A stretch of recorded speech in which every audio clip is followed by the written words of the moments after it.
आज से तकरीबन 50 से 60 बरस पहले कांग्रेस सरकार ने एक ऐसे कानून की बुनियाद रखी जिसमें एक इंडिविजुअल, एक आम आदमी अपने आप को पावरलेस महसूस करता है, उसके अधिकारों की धज्जियां उड़ाई जाती हैं, एक बेगुनाह शख्स की पूरी ज़िंदगी तबाह और बर्बाद कर दी जाती है। जी हाँ दोस्तों, आज हम बात करेंगे यूएपीए की, यानी unlawful activities prevention act. Congress सरकार इस कानून को ये कहकर लाई थी कि कुछ ऑर्गेनाइजेशन है, कुछ एसोसिएशन है जो भारत की यूनिटी को, इंटीग्रिटी को खतरा पहुंचाने की कोशिश में हैं, भारत की एकता को तोड़ना चाहते हैं, देश का विभाजन करना चाहते हैं। तो ऐसे लोगों पर लगाम कसने के लिए, उन पर बैन लगाने के लिए ऐसे कानून को हम पारित कर रहे हैं, पेश कर रहे हैं और बना रहे हैं। जैसा कि हम सब जानते हैं, सरकार कोई भी हो, वो हमेशा ये चाहती है कि जो आम जनता है, पब्लिक है, वो सरकार पर ज़्यादा सवाल ना उछाले, उनके खिलाफ बार बार प्रोटेस्ट ना करे। तो शुरू से ही कांग्रेस सरकार, और 1947 के बाद 3-4 साल गुजरने के बाद 1951 से ही उसने जो कॉन्स्टिट्यूशन का आर्टिकल 19 और आर्टिकल 21 है, जिसमें आर्टिकल 19 में फ्रीडम ऑफ स्पीच और एक्सप्रेशन की बात की जाती है, उस पर थोड़ा सा लगाम कसने के लिए, उसको कम करने के लिए, उस चीज़ को कांग्रेस सरकार तभी से शुरू हो गई थी कि कोई ऐसा कानून बनाया जाए जिससे हम आम पब्लिक की आवाज़ को दबा सकें, और वो इसकी ताक में थी कि हमें कोई वजह मिले, कोई मौका मिले।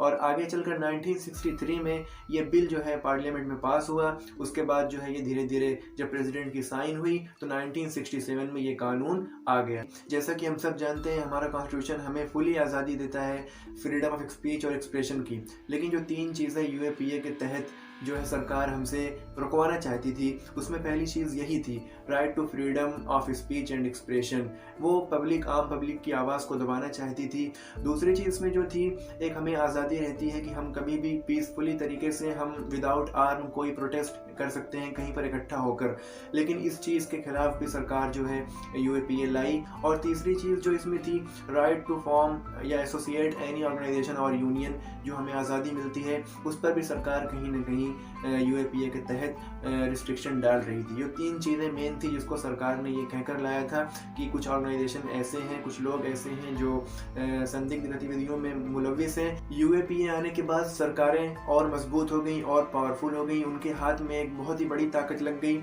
और वक्त के साथ साथ जो है इस कानून में और सख्ती की जाने लगी। सरकारें जो है इसमें बार बार अमेंडमेंट करते रहे और इसको और पावरफुल बनाते गए। जैसा कि हम सब जानते हैं दोस्तों, 2001 में संसद भवन पर हमला हुआ था, जिसके बाद वाजपेयी सरकार ने एक कानून पोटा, जिसे प्रिवेंशन ऑफ टेररिस्ट एक्ट कहते हैं, वो लेकर आई थी। और उसमें जो कानून था बहुत सख्त था, जिसका अपोजिशन पार्टीज़ ने बहुत सख्ती से अपोज किया था। और बाद में जो है 2004 में जब अमेंडमेंट किया गया यूएपीए में, तो उसमें इस चीज़ को, पोटा तो उधर से रिपील कर दिया गया दुनिया को दिखाने के लिए, आम जनता को दिखाने के लिए, लेकिन जो यूएपीए था उसमें उन सारी चीज़ों को वहाँ से उठाकर इसमें ऐड कर दिया गया। जैसे terrorist act, terrorist organisation, terrorist group, gang, ये सब चीज़ों को इसमें लाकर जोड़ दिया गया और यूएपीए और भी सख्त हो गया। पोटा की कहानी खत्म हो गई, लेकिन यूएपीए और सख्त हो गया। उसके बाद साथियों 2008 में हम जानते हैं मुंबई अटैक हुए, तो उसमें जो है एक अमेंडमेंट हुआ, यूएपीए में फिर से अमेंडमेंट हुआ, और उसमें ये कुछ चीज़ें शामिल की गई। जैसे यूएपीए के तहत कोई शख्स अगर गिरफ्तार किया जाता है तो उसको जो है पुलिस कस्टडी में 6 महीने तक रख सकते हैं। आप ये समझ सकते हैं कि ये पुलिस कस्टडी में जाने के बाद उस एक आम इंसान के साथ, अगर वो शायद बेगुनाह भी हो या गुनहगार भी हो, किस तरीके से हमारे देश की पुलिस उसके साथ व्यवहार कर रही होती है, हम ये बखूबी समझ सकते हैं। उसको प्रताड़ित किया जा सकता है और किया जा रहा है आज के दौर में, खासकर एक मुसलमान कौम के खिलाफ, एक खास वर्ग के खिलाफ किया जा रहा है। और इस एक्ट को, यूएपीए को, ड्रैकोनियन लॉ या एक खतरनाक लॉ एक्ट क्यों कहा जा रहा है? क्योंकि इसमें बहुत सी चीज़ें खुलकर बयान नहीं की गई हैं। टेररिस्ट की डिफिनीशन वहाँ पे सटीक नहीं बयान की गई है कि कौन लोग टेररिस्ट कहलाएंगे।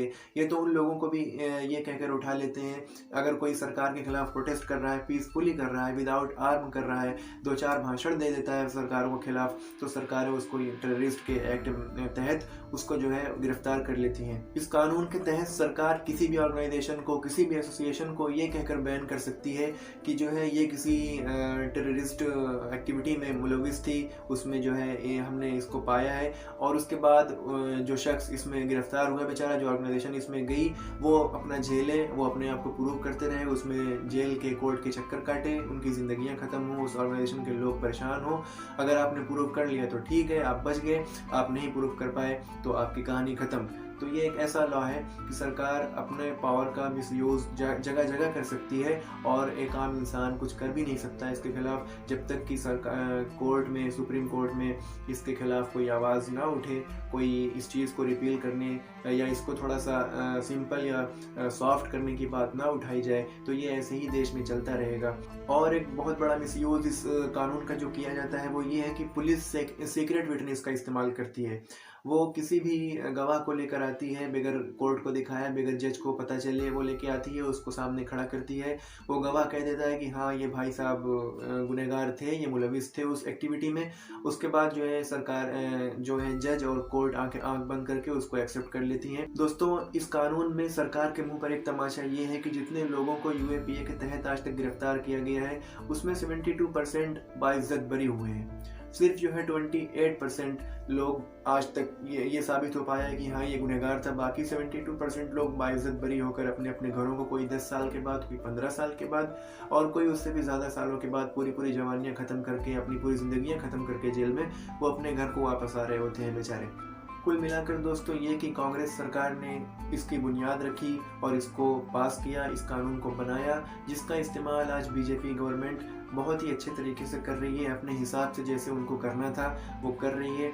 2019 में उन्होंने अमेंडमेंट भी किया था इस कानून में। उसके बाद से बिल्कुल यूएपीए को देश में नॉर्मलाइज कर दिया गया है। छोटी से छोटी बात पर लोगों पर खासकर मुसलमानों पर यूएपीए लगा दिया जाता है और उनको कोई पूछने वाला नहीं, वो जेल में आज सड़ रहे हैं। तो इस तरीके से देश में आज कानून चलाया जा रहा है। यूएपीए कितना सख्त कानून है हमने देखा, इसीलिए हमें अपनी आंखें खोलनी होंगी। हमें इन सरकारों के खिलाफ डटकर सामने खड़ा होना होगा, अपनी क़यादत पैदा करनी होगी, अपने आप को मजबूत करना होगा, अपनी गद्दी, अपनी लीडरशिप पैदा करनी होगी, जिसके लिए हमें बहुत ही मजबूती से खड़े होना पड़ेगा, क्योंकि हमारा कोई अपना नहीं है। हमें टारगेट किया गया था, किया जा रहा है और किया जाएगा। ये एक लाजमी चीज़ है जिसके लिए हमें खुद को तैयार रखना है साथियों। तो ये थी यूएपीए और ये थी उसकी कहानी। तो बहुत बहुत शुक्रिया आपका वीडियो देखने